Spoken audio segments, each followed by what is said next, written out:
তাকে মানে বাড়ির কাছে হলেও তাকে দিতে যেতে হয়, আনতে যেতে হয়। কেন এতটা আমরা মায়েরা বা বাবারা আমরা এতটা ভয়ে থাকবো কেন? প্রত্যেকেই যেন তার নিজেদের, আমরা চাই যে ছেলেরা, আমরা তো মেয়েদেরকে শিক্ষা দিই যে মেয়েরা যাতে একটা ড্রেস করলে এইটা করা উচিত নয়, আর সে যখন বাইরে বেরোয় এইভাবে যাবে, এইভাবে কথা বলবে, এইভাবে উঠবে, এইভাবে বসবে। তো বাড়ির ছেলেদেরকে সেইভাবে শিক্ষা দেওয়া হয় না কেন?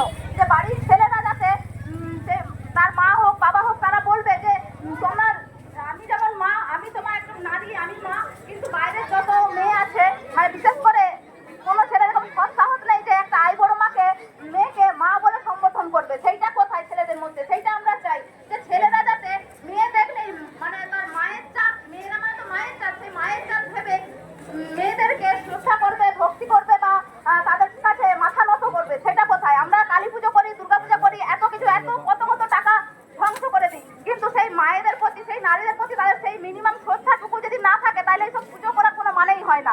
সেই জন্য